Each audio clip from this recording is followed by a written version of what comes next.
አብይ ጾም የሚጠራባቸው 4 ስሞች ምን ምንድናቸው? እነግራችኋለሁ። እናንተስ ከአራቱ ስንቶቹን ታውቃላችሁ? በደንብ ስሙኝ። ከዚያ በፊት ግን ጌታ 40 ቀን ከሆነ የጾመው እኛ ለምንድነው 55 ቀን የምንጾመው? ቅዳሜና እሑድ ስለማይቆጠር አይደለም። ነገ የካቲት 9 የሚጀምረውስ ጌታ የጾመው ጾም ነው አይደለም። ታዲያ 40 ቀን እንደነ የሚቆጠረው ይሄንን በተብራራ መልኩ ድርግም ዩቲዩብ ላይ ሰርቼላችኋለሁ። እየገባችሁ ተመልከቱ። በጣም መሰረታዊ ነገር ነው። ሁላችሁም እንዳያመልጣችሁ፣ ሁላችሁም እየገባችሁ ተመልከቱ። ከ33000 ሰብስክራይብ በላይ ያለው ነው የኔ፣ እንዳትሳሳቱ ማለት ነው። እየገባችሁ ተመልከቱ። ይሄን ቪዲዮ ላይክ እና ሼር እያደረጋችሁ ለሁሉም ኦርቶዶክሳውያን ባጭር ጊዜ አዳርሱልኝ።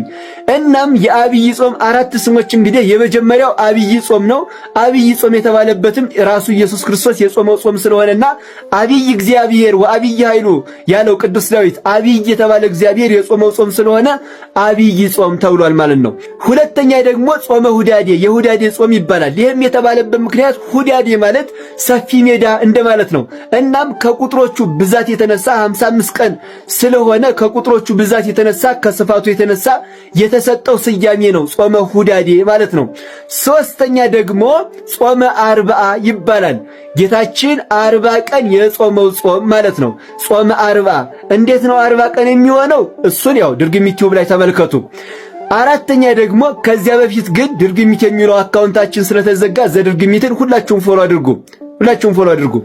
እናም አራተኛው ደግሞ ጾመ ኢየሱስ ይባላል። የኢየሱስ ጾም ማለት ነው። ኢየሱስ ክርስቶስ ራሱ የጾመው ጾም ስለሆነ ጾመ ኢየሱስ የሚል ስያሜዎች አሉት ማለት ነው። እናንተ ከአራቱ ስንቶቹን እንደምታውቁ ኮሜንት ላይ አስቀምጡልኝ። እንደዚሁም ሁላችሁም ኮሜንት ላይ አምላኬ ሆይ ጾሙን ለበረከት አድርግልኝ እያላችሁ ጻፉ። ሁላችሁም አምላኬ ሆይ ለበረከት አድርግልኝ እያላችሁ ሁላችሁም ጻፉ። ቪዲዮውን ለሁሉም ሼርና ኮፒ ሊንክ ላይክ ሪፖስት እያደረጋችሁ ለሁሉም አዳርሱት። ቤቱን ፎሎ አድርጉ። እወዳችኋለሁ። ክብር በሉልኝ። መልካም ጾም ይሆንላችሁ። የታዘዛችሁትን ሰርታችሁ ከጨረሳችሁ በኋላ የማንጠቅም ባሪያዎችን እንበሉ። እግዚአብሔር በምድር ላይ የሚጠላው ነገር ኩራት ነው። የኃጢአቶች እናትም ኩራት ናት። እግዚአብሔር ኩራትን ይጠላል። ምክንያቱም መክበር ያለበት እግዚአብሔር ስለሆነ ማለት ነው። በመልክ መመካት የኩራት ምንጭ ነው። ዘረኝነት የኩራት ምንጭ ነው አይደል? የኔ ዘር ጥሩ ነው ማለት። ስለዚህ የኩራት ልጅ ነው ልላችሁ ነው። ትዝርት የኩራት ምንጭ ነው። አረማመድ፣ አለባበስ የኩራት ልጅ ነው። ትሁት ሰው ባለባበሱ ይታወቃል፣ ባነጋገሩ ይታወቃል፣ ይለካል። ራስን ማመስገን የእብሪት፣ የድንፋታ፣ የቁጣ ሁሉ ምንጭ ነው። ኩርፊያ ራስን የመውደድ ልጅ ነው። ኩርፊያ ራሱ ማኩረፍ፣ መበሳጨት፣ መናደድ የኩራት ልጅ ነው። እግዚአብሔርን ያከበረ ሰው ግን ምንም ቢሉት አይከፋው። እድፋም ቢሉት አዎ ንጹሕ እግዚአብሔር ነው የሚለው። ደንቆሮ ቢሉት አዎ ጠቢብ እግዚአብሔር ነው ይላል። ታናሽ ቢሉት አዎ እግዚአብሔር ታላቅ ነው ይላል። ታላቅ እግዚአብሔር ነው። ርኩስ ቢሉት ንጹሕ እግዚአብሔር ነው ይላል። እግዚአብሔርን ማስቀደም እንዳንቀየም ጭምር ያደርገናል፣ እንዳንከፋም ያደርገናል። ሰፊ ልብና ታጋሽ ሰዎች እንድንሆን ያስችለናል። ዲያብሎስን የጣለው እግዚአብሔርን በምስጋና አለማስቀደሙ ነው። ሰዎች እኛን ሲያመሰግኑ እኛ ደግሞ እግዚአብሔርን እናመሰግናለን። ያ እግዚአብሔርን አስቀደምን ማለት ነው። እኛ ሰርተን እግዚአብሔርን ማመስገን ምንድነው ያለው ጌታ? ወኩሎ ዘተአዘዝክሙ ገቢረክሙ በሉ አግብርት ጽርዓን ንሕነ። የታዘዛችሁትን ሰርታችሁ ከጨረሳችሁ በኋላ የማንጠቅም ባሪያዎችን እንበሉ። ከምታገቡት ሰው ከትዳር አጋራችሁ አንድ ነገር ብቻ ፈልጉ። እግዚአብሔር አለው ወይ ብቻ ፈልጉ። የነፍስ ንጽህናን ይፈልጋል ወይ?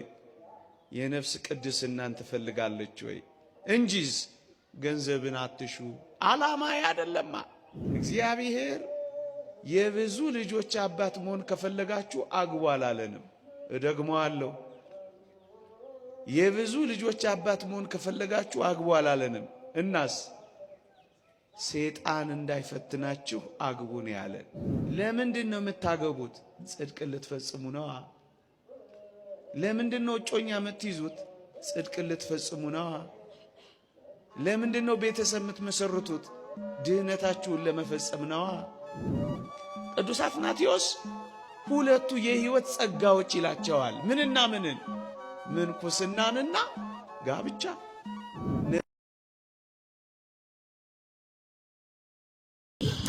እንግዲህ እኔ መሰረታዊ ጉዳይ ብዬ የማስበው አንዱ ነገር የኢትዮጵያ ኦርቶዶክስ ተዋሕዶ ቤተክርስቲያንን አምልኮ ትምህርቷን፣ ስርዓቷን በሚገባ አምኖ ቀጥሎ አውቆ ያንን መናገር ብቻ።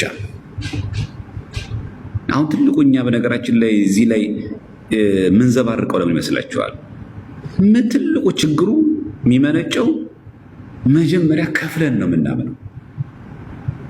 እንደኛ ቤት እኮ ምናምን እንደዚህ አይባልም። በቃ አይባልም ስላችሁ በቃ ስናምን የኢትዮጵያ ኦርቶዶክስ ጥንቅቅ አድርገን ነው ምናምን። በቃ እንደዚህ እንደዛው እንደዚህ አንልም። ወለም ዘለም የለም፣ ረመጥ ዘመጥ የለው። በቃ እርፍ ብለን ነው በቃ ሰላም በቃ ጥንቅቅ ብለን እኛ የሆነ ነገር እንኳን ብናገኝ እኔ ያልገባኝ ነገር አለ፣ እኔ ያልተረዳው ጥያቄ አለ ብለን አምነን ነው። ስለዚህ በተለይ ደግሞ እንትኖቹ እነዚህ ዲቤቶች ሁሌ በሚቀርቡበት ጊዜ እንደው መናፍቃን ለማብሸቅ የሚመስላችሁ ፕሮቴስታንቶች አላችሁ። እናንተን ለዛ አይደለም የምንፈልጋችሁ። እኛ እነሱን የምንፈልጋቸው የክርክር ሱስ ኖሮብን አይደለም። አንጀታችን እንዲቃጠል ጨጓራችን እንዲላጥ ፈልገንም አይደለም። የሚያዋራን ስራ ስላጣንም አይደለም። የት አባታቸው እርድብ እንበሉንም አይደለም። ደስ ልጅ በቃ ምናምን አንበሳችን ለመባልም አይደለም። ምናልባት እናንተ ትክክል መስሏችሁ የታየዋችሁ እነዛ ሰዎች የኛ አይከን ነው ስለምትሉ ማለት ኢምብራኬት አለው ኮቴሽን ውስጥ አስገቡትና የነሱን ጉዳይ አይከኖቻችን ናቸው፣ ከኦርቶዶክስ ነው የወጡት፣ ብዙ ጉዳችሁን ያውቃሉ ብላችሁ ስለምታምኑባቸው አብዛኞቹ ፕሮቴስታንት ማለት ነው። ሁላችሁም ላትሆኑ ትችላላችሁ። በጣም የመመጻደቅና የመመካት አባዜ ስላለ ኋይኖት ለመታ አይነጋገሩም ታዲያ እንጂ ከትልቁም ከትንሹም ከሁሉም ጋር ዝም ብሎ ዲቤት ማድረግ የመከራከር ምናምን በዛ የሚገኝ ጊፍት ለመጠቀም አይደለም። እና በቤተክርስቲያናችን አጉል ክርክርም ተፈቅዶልን አይደለም። ግን በዛ በኩል በጣም መመጻደቅ ስላለ ምናልባት እንደው ከፕሮቴስታንትም ከአሕዛብም ከተሐድሶ ናፍቀን ለመመለስ አዝማሚያ ላይ ያሉ ሰዎች እነዚህ ሰዎች ሲሰሙ ልክ ነበርን እንደ ክር መበጠሳችን ብለው በዛው በጥፋታቸው እንዳይጸኑ የንስሐ ጉዟቸው እንዲፋጠና እንዲቀጥል ለማገዝ እስቲ የተመካችሁባቸውን አምጧቸው ለማለት ነው። አንደኛው ይሄ ነው። ሁለተኛ የኛም ራሱ ደግሞ ኦርቶዶክስ ሆኖ እውነቱን ነው እንዴ ብሎ የሚናገር ኦርቶዶክስ አይጠፋም እኮ። ይሄ እኮ የትዝታውን አይቶ እኮ የተሰነካከለ ሰው እኮ አለ። የተወሰኑ ሰዎች ኢንቦክስ ይጻፉልኝ ሰዎች ነበሩ። ከዛ ይህንን ሳየው በቃ ይሄ ሰው ከመናፍቃንም ብሶ ኢቭን የኛን ኦርቶዶክስ ልጆችም ጭራሽ ጥርጣሬ ውስጥ የሚከት ንግግር ነው አሁን ይሄን አክል ስለ ታቦት ያወራው። ስለዚህ ለምን የዲቤት ጥሪ አናደርግም? ብናወራ መልስ ብንሰጥ ምናምን ተዘግታችሁ ነው ምናምን ስለሚባል ቢነገር ብሎ በማሰብ ደረጃ ነው። እና የዲቤት ዋና ዓላማው የቅበተ እምነት ዋና ዓላማው ያመነው ማጽናት፣ የጠፋው መመለስ ነው እንጂ እገሌ ተጽዕኖ ፈጣሪ፣ እገሌ የኛ ጀግና ልጅ፣ እንደው አንበሳችን፣ እንደው ኩራት ይሰማናል፣ እንደዛ አይደለም። ይሄ ዝም ብሎ ሰውን የምትገድሉት ምንም ነገር የሚጠቅመን ነገር የለም ለኛ። ይሄ ገደለ አሁን ይሄ ገደላ ነው። በቃ ምንም አይጠቅምም። በቃ አርቲስት አይደለንም፣ ጥቅም ፈላጊ አይደለንም። ምን የሚደረግ ግጥሚያ ነው ይሄ? ካሸነፈ እኮ የሚያሸንፈው እውነት ነው አይደል? የሚያሸንፈው ቃሉ ነው። ስለዚህ የምንነጋገረው ከእግዚአብሔር ቃል ጋር ከማን ጋር እንነጋገራለን? በጎንደር የሚሰራ ድግምት የጨለማ ስራ ውጣ በጌታ በኢየሱስ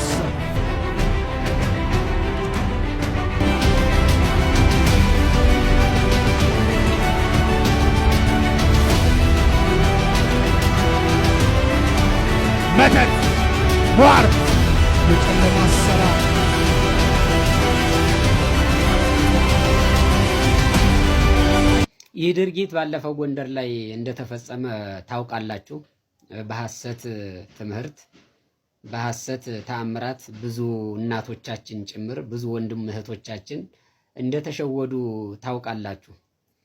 በዚህ ቪዲዮ እንደተመለከታችሁት እንግዲህ የሚንፈራፈሩ አሉ፣ የሚወድቁ አሉ። ይህ ማለት ጋኔን ወጣልን እያሉ ማለት ነው። ተዘርረው የነበሩ ሜዳውን የሞሉት የወደቁ ሰዎችም እንደነበሩ የምታስታውሱት ነው። እናም የዛሬው ዋና መልእክቴ ኦርቶዶክሳውያን እህት ወንድሞቼ ማንም የመጣ የሄደው የማይሸውዳቸው ጠንካራ አለቶች በቤተ ክርስቲያናችንም ጭምር ተአምራት እናደርጋለን እያሉ የሚያጭበረብሩ ስላሉ ከነሱ የምትጠበቁ የነቃችሁ ኦርቶዶክሳውያን እንድትሆኑ ስለምፈልግ ማሳሰብ ፈልጌ ነው። እናም በዚህ በቪዲዮ የሚወድቁ የሚለፈልፉ የሚጮሁ ሰዎችን እንዳያችሁት ሁሉ በእኛ ቤተ ክርስቲያን ውስጥም ተአምራት አደረግን እያሉ ጸበል በመርጨት ሰበብ ትውልዱን የጸበል ምርኮኛና የነሱ ተገዥ ያደረጉ አባቶች አሉ። 100 ዓመት አልኖርን። የእውነቱን ነግሬያችሁ ባልፍስ ምን ችግር አለው? የምሬን ነው የምላችሁ።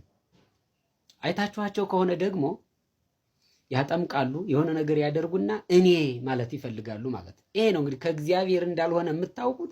ሰው እኔ ማለት ከጀመረ ከእግዚአብሔር አይደለም ያታምራት ማለት ነው። ለጊዜው ለቢዝነስ የመጣ ታምራት ነው ማለት ነው። ለዚህ እኮ ነው ወንጌላዊው ዮሐንስ በአንደኛ ዮሐንስ ምዕራፍ 4 ቁጥር 1 ላይ ወዳጆቼ ሆይ መንፈስን ሁሉ አትመኑ፣ ነገር ግን መናፍስት ከእግዚአብሔር ሆነው እንደሆነ መርምሩ፣ ብዙዎች ሐሰተኞች ነቢያት ወደ ዓለም ወጥተዋልና ብሎ እንድንጠነቀቅ በተአምራት ሰበብ የሰዎች ምርኮኛ እንዳንሆን ነግሮናል ማለት ነው። እና ብዙዎቻችሁ እገሌ እኮ ጸጋ ተሰጥቶት ነው ጸጋ ስለተሰጠው ምናምን የምትሉ ሰዎች አላችሁ። ከእግዚአብሔር ጸጋ የተሰጣቸው ሰዎች ጸጋቸው እንዲገለጥ አይፈልጉም። በስውር ይፈውሳሉ፣ በስውር ፈውሰው ይልካሉ፣ በስውር ይጸልዩልና፣ በቪዲዮ አይቀረጹም፣ አጋንንትን አያስለፈልፉም። ይሄን እንድታውቁ የመጀመሪያውን ቪዲዮ ምሳሌ አድርጌ ያመጣውላችሁ ማለት ነው። ማርያምን ነው የምላችሁ። በቃ በእኛ ቤተ ክርስቲያን ውስጥም ሿሿ አለ። ለምን አስረግጬ አልነግራችሁም? አስፈላጊ ከሆነ ደግሞ የምሬን ነው የምላችሁ፣ ጊዜ ሊረዝም ይችላል እንጂ ምዕመናን እንዴት እንደሚለፈልፉ ማሳየት እንችላለን ማለት ነው። ብቸኛ አማራጩ ይሄ ስለሚሆን የኛ ጸጋ ስለሆነ ነው አጋንንትን ስለምናስለፈልፍ ቀንተውብን ነው የሚሉ ሰዎች ከበዙ የምሬን ነው የምላችሁ እየቀረጽኩ ምዕመናን እንዴት እንደሚለፈልፉ ላሳያችሁ እችላለሁ ማለት ነው። እና እንንቃ እባካችሁ። ማርያምን ጸበል ፈለቀ በተባልን ቁጥርም እንደው ጸበልን ከእግዚአብሔር በላይ አድርገን መሮጥ የለብንም። እውነት ይሄ ሰዎች የተፈላሰፉበት ጸበል ነው? እውነት ደግሞ እግዚአብሔር እኛ እንድንፈወስ ፈልጎ ያፈለቀው ጸበል ነው ማለት አለብን ማለት ነው። አስተውላችሁ ከሆነ በርሜል ጊዮርጊስ ፈለቀ ተባለ፣ ጥሩ ነው። ከዚያ በኋላ ግን ምን አደረጉ መሰላችሁ? እነዚህ የሚያጭበረብሩ ሰዎች ሄደው የሚጠመቁ ሰዎች ጸበል ስጠመቅ አባገሌ ተገለጸልን ብለው እንዲያወሩ አደረጓቸው ማለት ነው። ከዚያ በኋላ እዚያ ጸበል ላይ የሄዱ ሰዎች እገሌን አየሁት፣ እገሌ እያጠነ በዚያ በማይጠንቱ መሀል እገሌ ሲመላለስ አየሁት ያሉ ሰዎች አሉ። አያችሁ፣ ጸበሉን ለግል ፍላጎታቸው የሚጠቀሙበት ሰዎች አሉ። እውነት ለመናገር እግዚአብሔር ያፈለቀው ጸበል ይደርቃል? እግዚአብሔር እኛ እንድንፈወስበት ያመጣው ጸበል ከጊዜ በኋላ ይቆማል? አይቆምም። እስኪ እነ ቃጽላ ማርያምን ተመልከቱ። ሰዎች ግር ፈጠሩበት።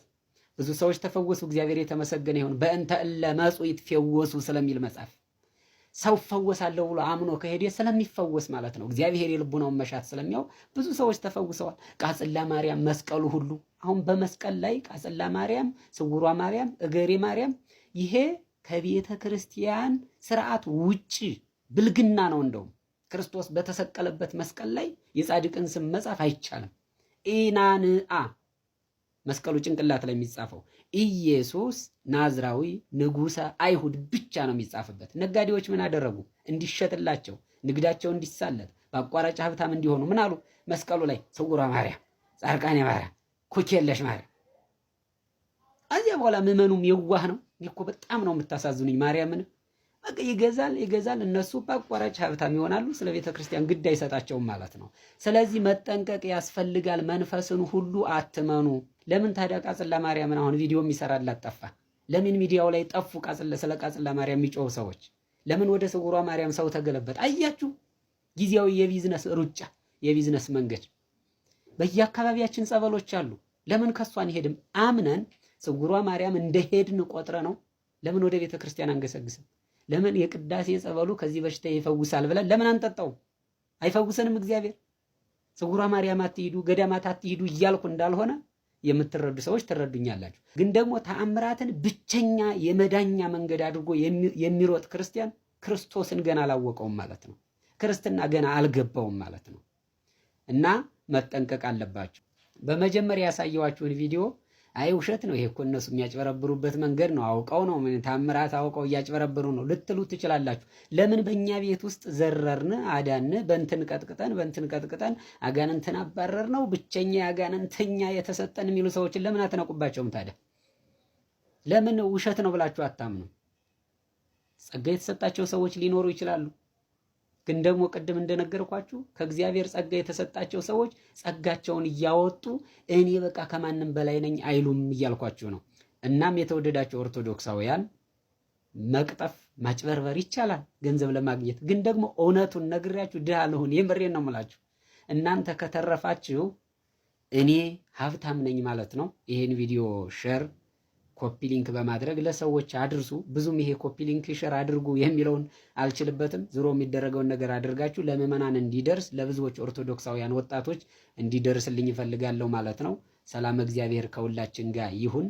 የተአምራት ምርኮኛ እግዚአብሔርን ረስተን በተአምራት ላይ የተመረኮዝን የከሸፈ ክርስቲያን እንዳንሆን እግዚአብሔር አምላካችን ይጠብቀን እላለሁ። ሰላም ሁኑ።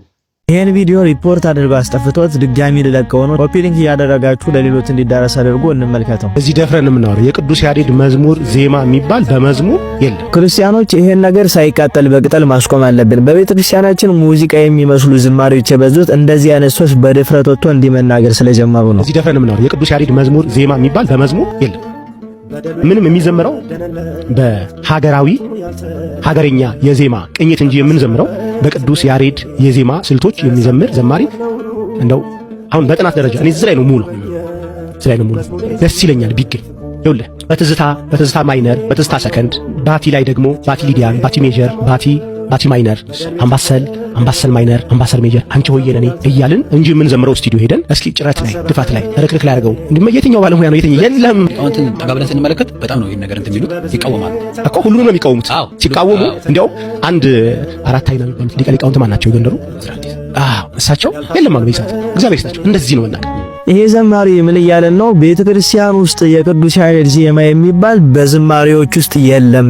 በቅዱስ ያሬድ ዜማ አይደለም እስካሁን የነበሩ ዘማሪያን ሲዘምሩ የነበረን እያለን ነው። እንግዲህ ይሄ ሰውዬ ከዚህ በፊት በታድሶ እንቅስቃሴ ላይ ተሰማርቶ ከዛ ስተቱ ተምሮ መጥቶ እንደገና ቤተክርስቲያን ውስጥ እያገለገለ ያለ ዘማሪ ነው። በመጀመሪያ ደረጃ አንድ ዘማሪ መንፈቅናን ተቀላቅሎ ሄዶ ሲመለስ በአንድ ጊዜው ወደ መድረክ መልሶ ዝማሬዎቹ እንዲደመጡ ማድረግ ለራሱ ስህተትና ያልተጠናበት ነገር መሆኑን ያሳያል።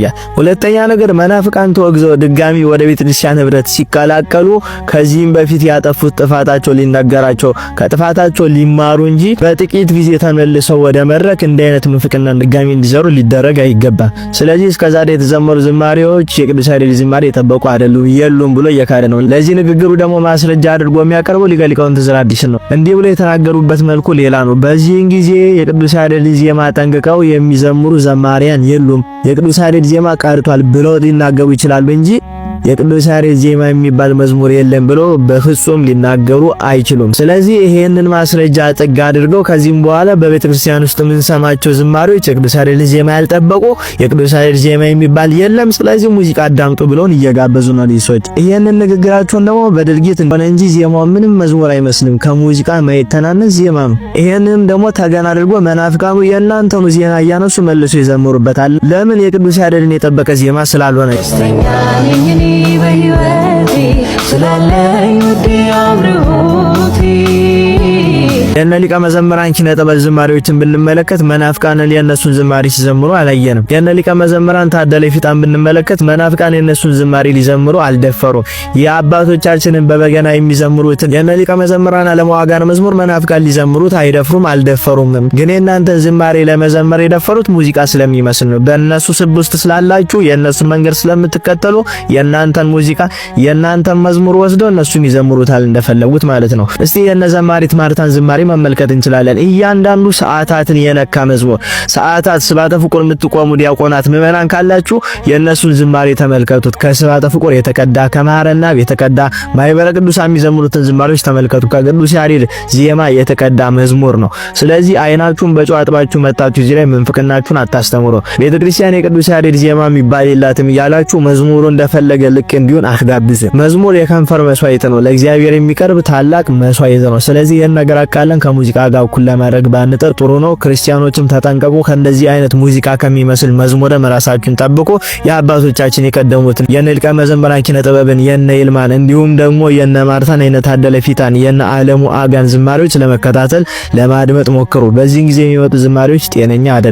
እግዚአብሔር ኢየሱስ ክርስቶስ ድንግል ማርያም ብለው ቃል እግዚአብሔር ስላስገቡበት ብቻ ራሱን ችሎ መዝሙር ሊሆን አይችልምና፣ ስለዚህ በእነዚህ ዝማሬዎች ጆሮአችሁን አታበላሹ። ስርዓተ ቤተክርስቲያንን ያልጠነቀቀ ዝማሬ ነው። ይሄም ሊወገዝና ሊቆም ይገባል።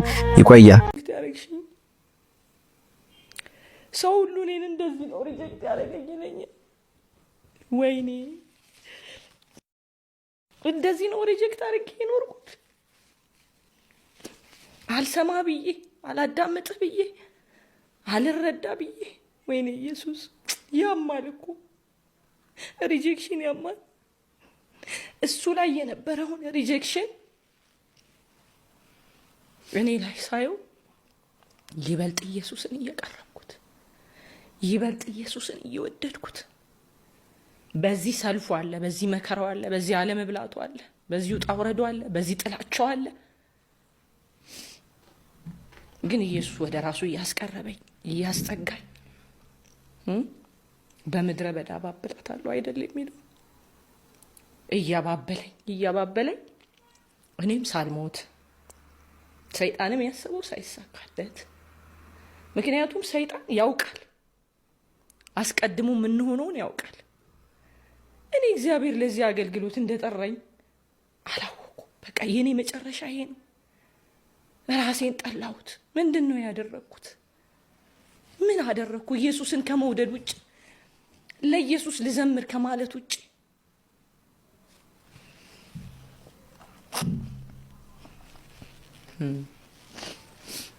ባገኙኝ ቦታና ባገኙኝ ቦታ ሁሉን ማለት አልችልም። ሁሉም ኦርቶዶክስ ቤተክርስቲያንን ስለማይወክል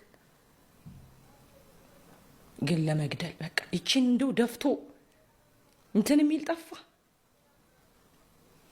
እና ሞዬ ነው በቃ ሁሉን ነገር ያደርጋል። ለኢትዮጵያ ንግድ ባንክ የቀረበ አቤቱታና ጥሪ። የኮየ ፈጬ ነዋሪዎች መከራችን እስከ መቼ ነው ብለዋል። በኮየ ፈጬ የጋራ መኖሪያ ቤቶች ከ60 ሺህ በላይ ነዋሪ ባለበት ሰፊ መንደር ላይ ያለው አንድ ብቸኛ የኢትዮጵያ ንግድ ባንክ ቅርንጫፍ አገልግሎት አሰጣጡ እጅግ አሳሳቢ ደረጃ ላይ ደርሶ ይገኛል ብለዋል ነዋሪዎቹ። ዛሬም እንደ ትላንቱ ደንበኞች ለሰዓታት በሰለቸ ሰልፍ እየተሰቃዩ እንደሚገኙ ተናግረዋል። ከ10 በላይ መስኮቶች ቢኖሩም አገልግሎት የሚሰጡት ግን 1 ወይም 2 መስኮቶች ብቻ ናቸው ብለዋል። አንድ ደንበኛ በዚሁ ቅርንጫፍ ተራውን ለማግኘት ሲል ከ3 ሰዓት እስከ 4 ሰዓት መጠበቅ ግዴታው ነው። በተለይ ደግሞ እንክብካቤ የሚሹ እርጉዝ እናቶችና አዛውንቶች ለረጅም ሰዓት በሰልፍ እንዲቆዩ መደረጉ የባንኩ ስነ ምግባር መመሪያ የማይመጥን ነው ብለዋል። እዚህ ሁሉ ህዝብ አንድ ቅርንጫፍ ብቻ መኖሩ ጫናውን መቋቋም የማይችል አድርጎታል ያሉ ሲሆን ሁሉም የሚተማመኑበት ባንክ የሚለው ንግድ ባንክ የምንነካው ይህን አሰራሩን በአስቸኳይ ሊፈትሽ ይገባል ሲሉ ጠይቀዋል።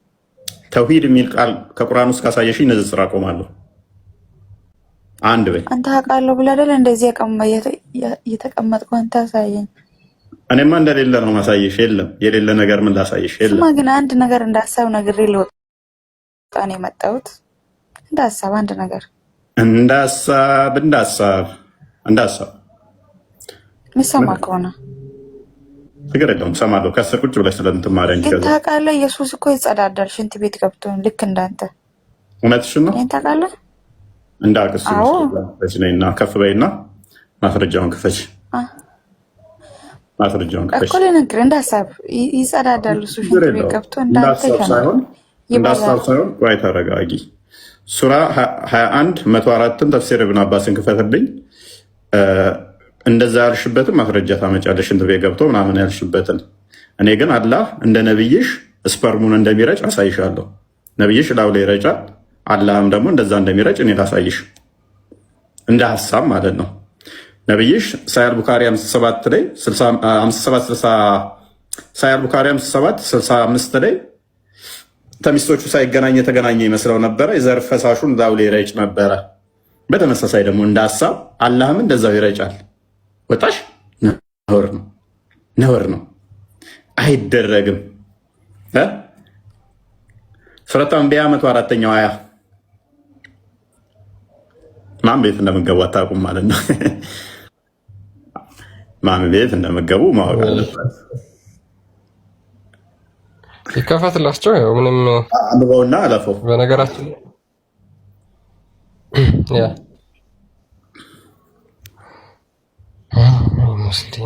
ሙስሊሞች ነገር ግን በጣም የሚገርሙ ሱረቱ ሂጅር ላይ 26ኛው ላይ አላህ በገማ ጭቃ ነው አጨማልቆ የሰራቸው። ያንን እንኳን አልታጠበም። አላህ በእጆቹ ነው የሰራቸው። ሱራ 38 75 ላይ በእጆቼ ነው የፈጠርኩት ይላል አደምን።